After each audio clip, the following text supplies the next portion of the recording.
Fall camp opens this week for the 2022 Wolverines, and we will have a preview next on Michigan Podcast. But there's going to be one team that's going to play solely as a team. No man is more important than the team. No coach is more important than the team. The team, the team, the team. Looks deep for Anthony Clark. Waits for it. Hit. Caught. They said you can't do Ohio State. Now what? Brady gets terrific. Throws it. Get it. Touchdown. Knight again. Schultz just before Brazil got him. And a leaping interception by Woodson. Harbaugh back to throw over the middle. Caught by Collier at the 5 on his feet. Touchdown, Michigan. On its way. It's good. He's 5'7", 179 pounds, a junior at Michigan. But Jamie Morris packs a wallop, and he delivers for Bo Schembechler. And here's your first play. Pressure coming. Sack. It is Glenn Steele, number 81, who fought his way through the traffic. Option. And Robinson calls his own number, and he's going to score. Oh, an easy touchdown for Robinson and Michigan.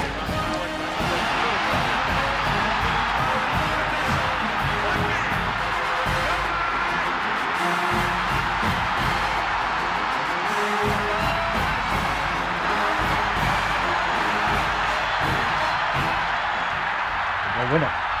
We're going to win the championship again because we're going to play as a team. And when we play as a team and the old season is over, you and I know it's going to be Michigan again. Michigan.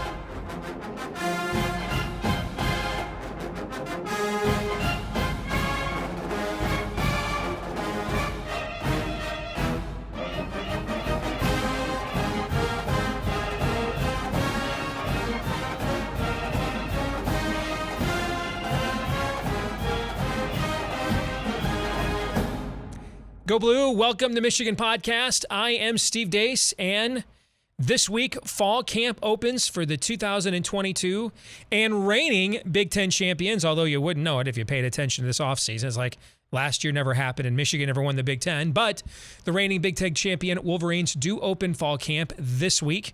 And I, as I typically do on the eve of fall camp opening up, I have a few thoughts. 5 things that I am looking for, questions that I think have to be answered, the biggest questions that will be answered between now and when the season begins in just about 30 days from now for the Michigan Wolverines. Let's start with this one. Who are the breakthrough players that always reveal themselves in camp? In fact, I'm going to go one step further this year and throw a name out there. Kalel Mullings. Keep an eye on him. And I think he's got a chance. We saw in the spring that he certainly showed some juice at running back. He was a highly recruited running back. Michigan saw that athleticism and size and thought actually might make a next level linebacker. The progress there has been a little bit slower to develop, but that is a position where there is a depth issue that a recruit of his standing could fulfill. And given his ability, he's got a little bit more margin here for an impact because he's going to try to impact 2 positions at the exact same time. So you got to figure a recruit of his magnitude is going to impact one of the 2, if not both. So that's just an example of who is going to be the player or players that emerge here in fall camp and are the guys that we're seeing a lot more of at the start of the season than maybe we would have predicted at the start of camp. Next question, will Michigan have to be more aggressive in defensive scheme given the historic edge duo that it just lost? This is a trope that is out there, and it's just assumed that we will see Michigan blitz more this year, not like to Don Brown levels where they were literally blitzing 50% of downs, regardless of down and distance, but certainly more than they had to a year ago when Mike McDonald had the blessing of really 2 first-round draft picks. David Ojabo would have been a number 1 pick had he not blown his Achilles at Pro Day. So you had the luxury of those 2 guys coming off the edge. We didn't have to show as many exotics on the front end, and we could do more of that on the back end. I'm not so sure that Michigan will have to be as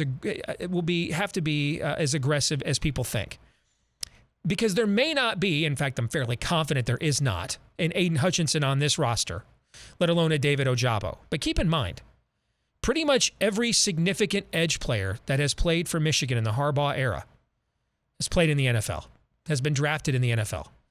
This program, and that is through DJ Durkin, and then, you're talking about Don Brown, Mike McDonald, and now Jesse Minter. We're on our 4th defensive coordinator here. This program has shown, the one constant here is Jim Harbaugh. He has shown he knows how to evaluate edge talent in the recruiting process. So there won't be an Aiden, likely won't even be an Ojabo. But I could see guys like Braden McGregor, who is a big-time recruit and then had a knee injury. Jalen Harrell, Mike Morris, who has gotten so much rave reviews in camp. I could see a collection of these guys, maybe not, one of them getting the 14 sacks that Aiden had, of course. That's a school record, or even the 10 that Ojabo had. But I could see like 3 or 4 of them getting 6 to 7. And they become a little bit more interchangeable there. And Michigan maybe still doesn't have to blitz as much as we might expect. Will Michigan have to be more aggressive than it was last year? Yes. But this idea that Michigan's going to have to gamble a lot more on the back end to generate pressure, given the way Michigan recruits and its recent history at the position coming off the edge, I'm not so sure that's true. It just may look a little different. The process may be more democratized this fall. Number 3 on our list of questions to consider here heading into fall camp: can Matt Weiss coordinate a passing game? Because we so far have seen he's not much of a recruiter. And so he is the wunderkind here that Harbaugh was apparently going to take with him to the Minnesota Vikings had he gotten that job back in February.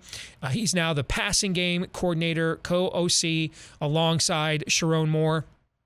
Harbaugh said at Big Ten Media Days, I've never seen a play or a concept of a play that Matt Weiss has drawn up that I thought, that doesn't look good. Let's not do that. So we've got to hope, because it clearly hasn't been making an instant impact on the recruiting trail. I think if we're all being honest about that. Matt Weiss has not done that so far. So the question is, does he do it at the whiteboard? Does he do it under the headsets?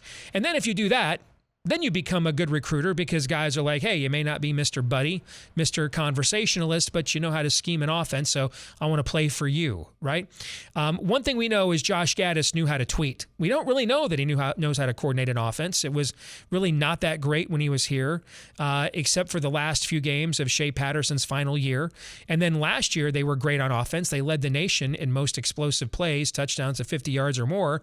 But a lot of that was not running Gaddis's offense of speed and space. A lot of it was running variations and modern iterations of Jimmy's offense, in fact. So we know that Josh Gaddis knew how to message. We really don't know if he knows how to coordinate an offense. We got to find out. We know Matt Weiss is not Mr. Messaging, but can he actually coach? If he can do that, then what he can scheme up on Saturday afternoons, those results will speak for themselves and eventually spill over onto the recruiting battles as well. But right now, we don't know that, and we're about to find out. Number 2. Who's the emotional leader on the defense? See, I think this is where Aiden Hutchinson's going to be missed. In fact, I would go so far as to say I think Dax Hill is the harder player to replace for Michigan, because of how good Michigan has recruited and developed at the edge position. There won't be the number 2 pick in the draft coming off the edge on this team. That's pretty obvious, right? But the idea that they're just going to, I guess we're going to have to blitz the cheerleaders to get pressure, that's crazy. They recruit too well, develop too well on the edge. They will get pressure off the edge. It will be probably a step down, but it will also still be significant at the exact same time. The guy that's tough to replace physically, in my opinion, is Dax Hill. We just don't get a lot of safeties like that here in the Big Ten. We haven't had a lot of them at Michigan, and you don't get a lot of them in the country. That's why he was a number 1 pick at safety this year. A guy that could play in the slot, man-to-man as a nickel, can blitz out of that position as well with explosion. Hello, Graham Mertz. I think he still is trying to recover from getting his bell rung by Dax last year. And then he was willing to stick his helmet in there and play the run at the exact same time. You just don't see 3D guys that very often at safety in this conference, or even at this level of the sport. So finding a way to replace that guy who just made you so scheme versatile, I think that's the tougher pull from a production standpoint. What will be very difficult to replace with Aiden was his presence and leadership. And you tell me right now, who's the guy on the defense that right now you're like, that's our guy. That's the guy who's rallying the troops. There isn't one. Now, we saw Devin Bush go from a true freshman to that guy as a sophomore. Maybe Junior Colson can do that. Maybe Rod Moore can do that. I liked a lot of what Mozzie Smith said at Big Ten Media Days, but he was very low key. I'm not sure that he's the fire up chips kind of guy. So we got to find that guy in camp. And I think the number one question to be looking for here during fall camp, can JJ McCarthy really miss an entire spring practice of throws and timing and still unseat a likely team captain in Cade McNamara as the starting quarterback? I got to tell you, I'd be stunned. I would be stunned if that happened. Because if it does, because I think we all know Cade's not going anywhere. So if that were to happen, it would just simply be indicative of how superior of a prospect JJ is, really. Now, I think in the end that will be proven to be true, and I think he will play much more from the jump than we saw last year. But I fully expect, because of what happened in the spring, and the fact that I think you're going to see Cade McNamara voted a captain by his teammates, I fully expect him to be the starter under center here in a month against Colorado State, and maybe for quite a while, in fact. But we shall see. Certainly don't doubt JJ McCarthy's desire and talent. And that would be that would be my preference. My preference would be, let's put the 5-star in there and let him throw it around the yard to all these receivers. But missing an entire spring from a competition standpoint, I just think that may put you too far back. But that's why we're going to have the camp. We'll come back. We'll get Mark Rogers' take on these and more things when we return.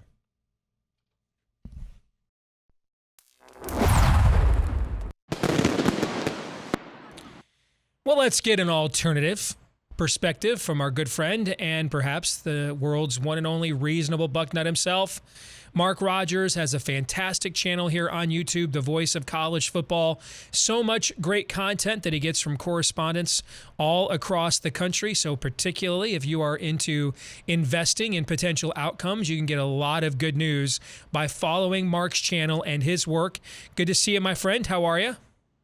Steve, I'm doing well. It's great to be enjoying the summer. So I always have this conflict this time of year because I'm awaiting football, but we both live in the north. So then the cold temperatures follow. So I'm embracing summer, but looking forward to football, trying to strike that balance. Well, let's look forward a little bit more in depth because it is fall camp week. Michigan opens fall camp. Pretty much the whole country will open up fall camp this week if they didn't last week, with week 0 upon us here in a calendar month. By the end of this month, we will have games that actually count.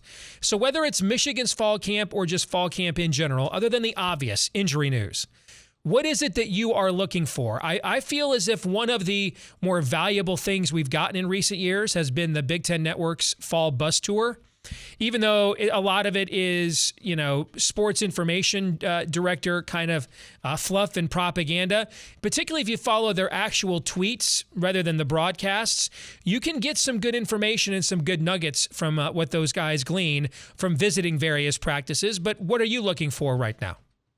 Well, I'm sure that most college football fans that do their homework, and I'm certain that you do and I do, know who we can trust based on past performance and who we cannot necessarily trust or glean that information from. So, yeah, like the Big Ten bus tour, I enjoy it. I wish it was a little bit more critical in a positive light. I understand that it's a promotional tour for the Big Ten, but still, I gain a lot from that. It's difficult because I think most things that are extracted from fall camp are blown out of proportion. Your quarterback throws a pick in the red zone on a 7-on-7, and that gets blown out of proportion. Let's bring in the backup. Let's bench him.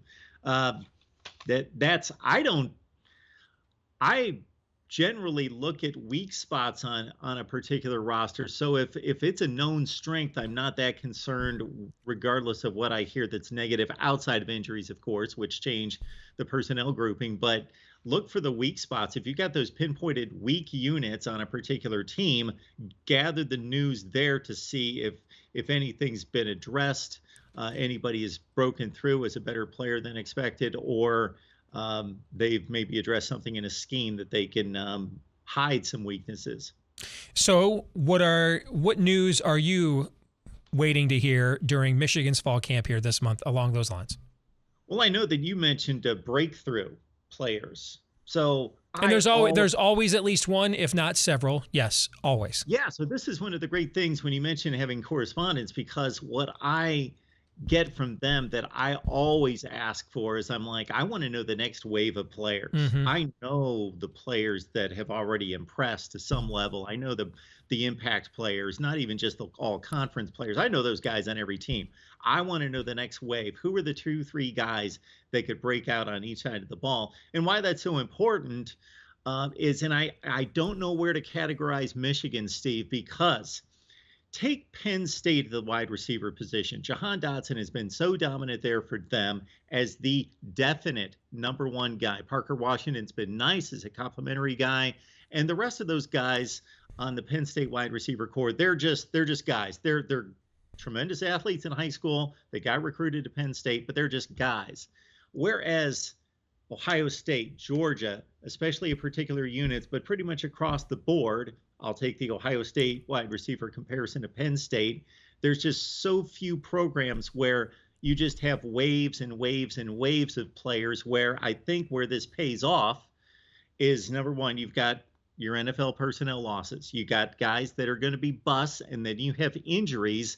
And then you also have a competition factor. When you've got one 5-star at a position, maybe he can play 75%, and he's not getting pushed. He knows he's going to be on the field. He knows his spot's secure.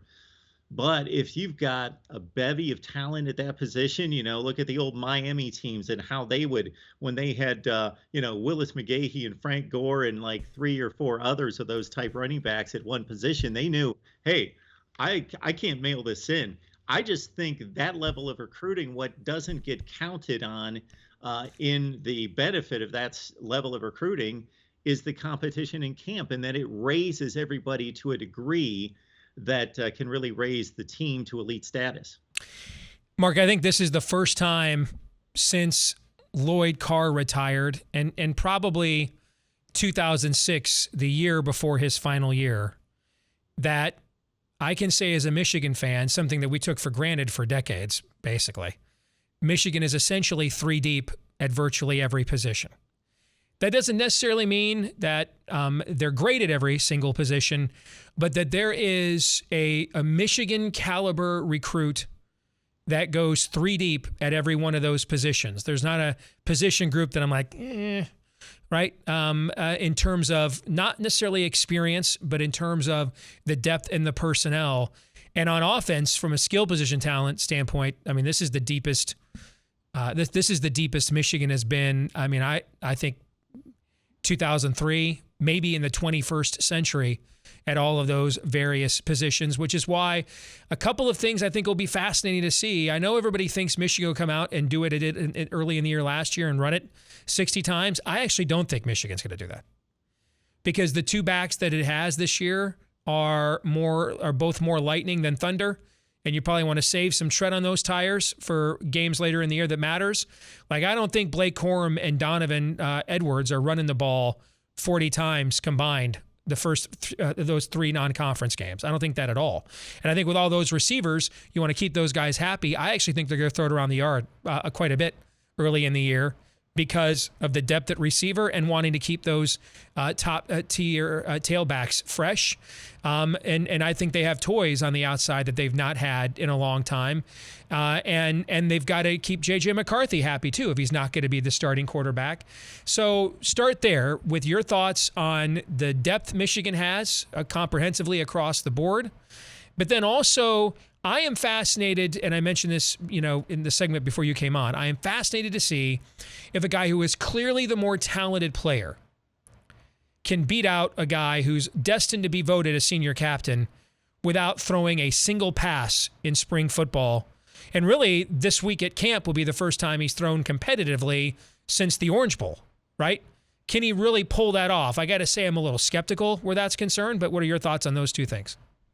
So the first portion of that, you're telling me, Phil Steele's telling me, other people are telling me that I trust that Michigan's depth has reached a place where it hasn't been since, as you mentioned, Lloyd Carr's tenure there.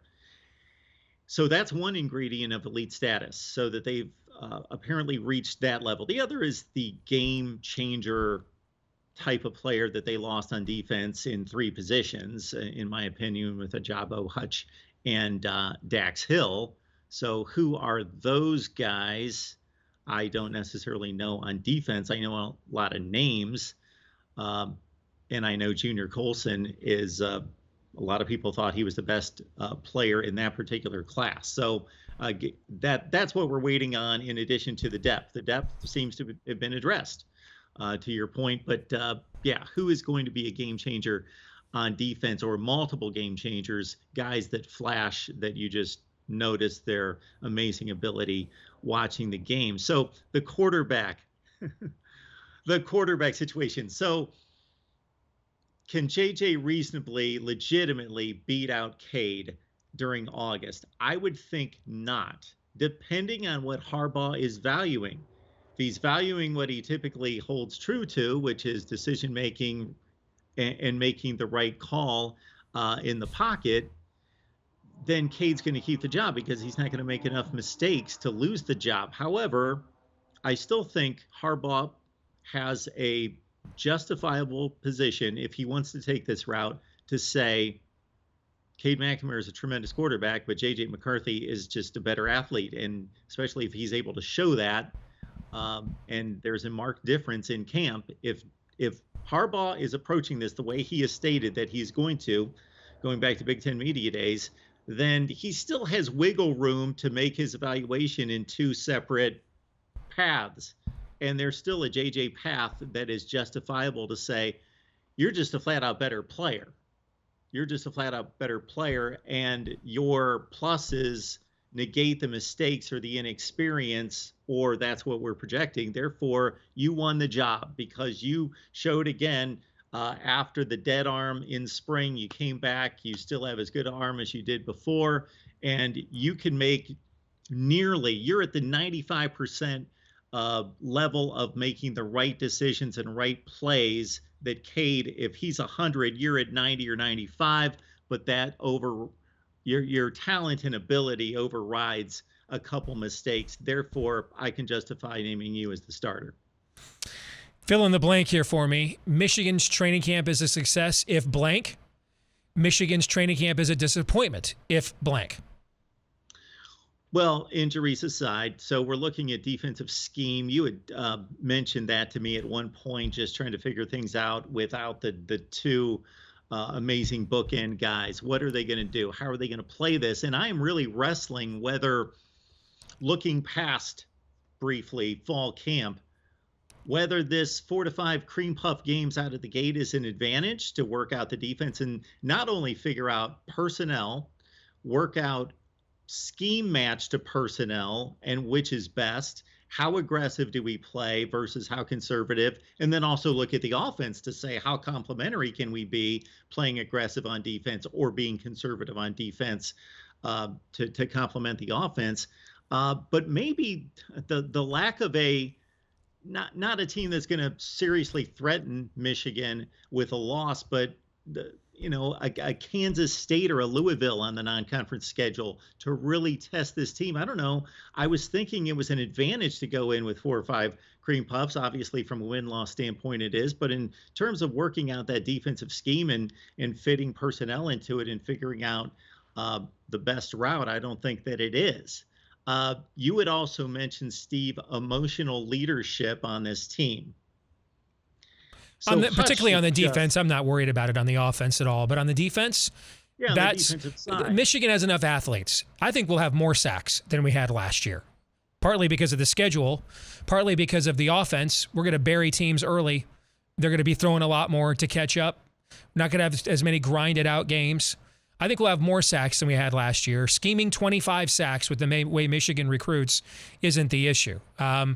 I think not having Daxton Hill there to make you scheme versatile, whereas a nickelback, you can blitz him, he can play man, he's physical against the run. We just don't have a lot of safeties like that in our conference, and there's not a lot of them in America. That's why he was a first-round draft pick. And then I do think we're going to actually miss Hutch's emotional leadership even more than his production. That's where I don't see. I could see like 6 or 7 guys on this defense having 4 to 7 sacks. Okay. I don't see who's the guy who steps into that role on that side of the football. And you're probably asking a lot of Junior Colson a lot to go from a freshman to right into that role. Now, Devin Bush did it, but, he was also a top 10 pick in the NFL draft. Well, I'll say this, and I hate to admit it, but maybe Hutch, he was a perfect fit for that team. He was exactly what that team and this program needed at that point to lift it past the barrier, the adversity, the challenge that was Ohio State and everything else in the Big Ten and get it past it. So he was the man for the moment as your best player. When you match that with a big personality, vibrato, everything. But that also suppresses other guys that might have the ability to do that might have the ability to gather 3 or 4 of them to inspire others, motivate others. So they kind of take a back seat. But now with a full other year of off-season conditioning, workouts, and everything else to bond, I got to think that those players are there. And if you're doing a good recruiting job, in addition to just grabbing stars, you are also looking for those kind of personalities. Before we let you go, quick note. What stood out to you most about Big Ten Media Days last week? Well, I was enthralled with Harbaugh more than anybody else. I can't remember hearing another, the pointed comments about Ohio State. I did not hear every coach, but I heard all the upper tier 6 or 7. And nothing else is standing out to me that's beyond that, because I thought everything else was pretty drab, unless I'm missing something. So it was Harbaugh, confidence, Harbaugh, we're a different program, Harbaugh, Ohio State's a target, and we've already done it. We will continue to do it. Good stuff, brother. Talk to you soon. Take care. Thanks, Steve. Appreciate it. This week's Twitter poll results, we asked you, in light of Michigan's quarterback competition, wow, and look how split these results were. Who throws for more touchdowns this season, Cade McNamara or JJ McCarthy? And JJ McCarthy wins by 0.6%, 50.3 to 49.7. It doesn't get much closer than that, reflecting how divided people are about this race. And speaking of Cade McNamara, can you think of a time, folks, that an undisputed Big Ten champion was returning its starting quarterback and was picked by like nobody to repeat? I mean, I can't think of a time. I was going back to maybe 95 Northwestern, but they weren't an undisputed champion. They actually shared the title with Ohio State that year. So, I mean, I off the top of my head, I can't think of a time, the last time an undisputed Big Ten champion returned its starting quarterback and like nobody picked it to repeat as Big Ten champion. So looking at the way Cade McNamara handles his business, my guess is he really likes it that way. That'll get us to our feedback of the week from Hank Wetzel, who says, I think JJ throws for more touchdowns, but Cade keeps the starting job because he'll also throw fewer picks. And it doesn't hurt that Harbs has always favored seniors. A lot of coaches tend to favor seniors. You don't see it as much as you used to back in the day because we don't have as many seniors as we used to. But in this case, this senior also just won you the Big Ten championship. And yes, I get it. I watched every snap of all the games. A lot of times, it wasn't because of Cade McNamara at quarterback. The Nebraska game, I think you can say he won that game for Michigan. I think you can say he almost won the Michigan State game for Michigan. And then the rest of the season, I don't know that the results would have been any different if JJ had been the starter instead, right? But here's what we do know. We know Cade McNamara knows how to beat Ohio State and win a Big Ten championship. We haven't known a lot of quarterbacks around here for a decade or so that do know how to do those two things. So I don't blame Harbaugh for giving Cade every benefit of the doubt whatsoever, especially because JJ's happy. He's got his NIL money. He's still going to play a lot. He knows it's his team next year at the very latest, and a lot of these guys will be back. So it's a unique situation to have, as long as these two guys can handle it together as teammates. Last year they did great with it. We saw Cade often celebrating any success that JJ had, but that was when JJ was the fresh face. Now, it's a full year of this. Egos are going to be more involved. So as long as those two players themselves can handle it and doesn't split the team in any way, shape, or form between the two of them, then it's an enviable position that Jim Harbaugh finds himself in for sure. All right, that's going to do it for this week's episode of Michigan Podcast. Don't forget to like, rate, subscribe, 5-star review, whichever applies to however you access us each and every episode. You can also follow us on Twitter at Michigan Podcast as well to keep up to date on what we think, all things maize and blue. Until the next time, go blue. I'm Steve Deace.